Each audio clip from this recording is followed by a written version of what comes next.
Today, the topic given to me is microvascular complications of diabetes mellitus. Let's get started. Before going to the topic, I would like to explain introduction and the function of microvessels. The oxygen and other vital nutrients are supplied to all organ tissues through the blood. Blood circulates in the body and its organs through blood vessels.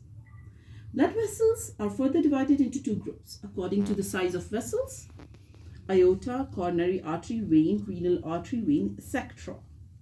Microvessels are small vessels. So microvessels are part of blood circulation that innervate at tissues level of any organ and smallest in size, and named as arterioles, capillaries, and venules. Microvessels carry oxygenated blood to tissues of all organs through arterioles and capillaries, and deoxygenated blood containing waste products is taken back to venules and into veins. Change the slide, please. Have a look on the diagram. So you can see very clear capillaries, venules, arterioles. The difference between the macro and micro vessels. Slide change, please. Diabetes mellitus, high blood sugar damages all macro and micro vessels. Microvessels are affected earlier than macro vessels. It reduces, blocks the blood supply to tissues, affects the function of the organs. Classic example of microvascular are retinopathy, nephropathy, and neuropathy, causing diabetic foot. Let's talk about retinopathy first. Diabetic retinopathy is the leading cause of loss of vision and total blindness among adults and old age persons. Early symptoms may be blurred vision, loss of differentiating colors, trouble in seeing the center of focus while reading or driving, floating of spots or clouds in the visual field, and ultimately may cause total loss of vision. Now, how to prevent this? Let's go to prevention. Regular checkup of eye by ophthalmologist in case of type 2 diabetes mellitus. Examination of eyes by ophthalmologist should be started at the time of diagnosis of diabetes mellitus and every 1 to 2 years afterwards. Avoid exacerbating factors like smoking cessation, treatment of high blood pressure and high cholesterol, and adopting healthy lifestyle.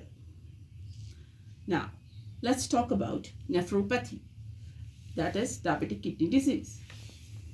Diabetic nephropathy is another example of microvascular complication of diabetes mellitus.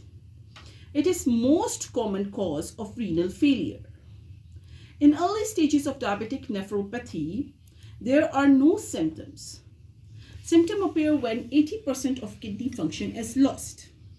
It may cause fatigue, pedal edema, anemia, etc. Earliest sign of diabetic nephropathy is loss of albumin. One should do urine albumin creatinine ratio and renal function test annually. If laboratory test indicates the onset of renal failure, physician should take steps to prevent deterioration of the kidney failure. Keep the sugar level near to normal. Target as HbA1c less than 7%. BP should be controlled. BP can be 130/80. Smoking cessation should be there. Healthy lifestyle should be adopted. Review and adjust the dose medicine patient is using. Let's see. Replace kidney-friendly medicine, SGLT2, etc. and discontinue medicine contraindicated in renal failure. Pregnancy deteriorates the diabetic nephropathy. One should consult the physician when planning to conceive. Let's talk about diabetic neuropathy now. Peripheral neuropathy is the most common neurological complication of diabetes mellitus. It is ultimate result of microvascular dysfunction of diabetes mellitus. Patient may feel following symptoms: symmetrical feeling, numbness, and loss of feeling in hands, feet, etc. Tingling sensation in feet, pain at rest, pain at night. Small touch may cause severe pain, loss of pain and temperature sensation. Severe damage of nerve. The symptoms may move from feet to legs and hands.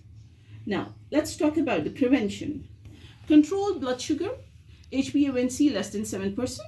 Reduce weight if you are overweight. Stop smoking. Control high blood pressure and high cholesterol. Eating healthy diet and do regular exercise. Avoid excessive alcohol consumption. Special care of feet. Now, we will talk about the special care of feet. Let's start. Wear shoes or slippers all the times. Never go outside barefoot. Wash feet daily with warm water and soap daily and dry with soft cloth and tissue paper. Examine foot daily. Check for cut, blisters between the toes. Having any infection it finds difficulty of examination, use mirror. If mirror doesn't help for self-examination, ask some other person to examine the foot. Apply anoint, Vaseline, urea cream daily. Wear soft cotton socks and socks shouldn't be too tight. Check inside of shoes, sole of slipper, etc. before using it. It finds any abnormality, feet, contact the doctor. Medical team should examine the feet on every visit. Doctor may do examination of feet, check presence of peripheral pulses, testing of vibration and other neurological tests.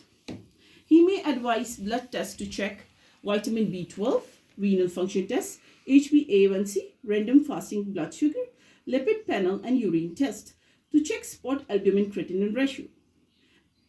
He may prescribe some medicine for treating the symptoms of feet, pregabalin, gabapentin, duloxetine, etc. for numbness and burning of feet. So, thank you so much.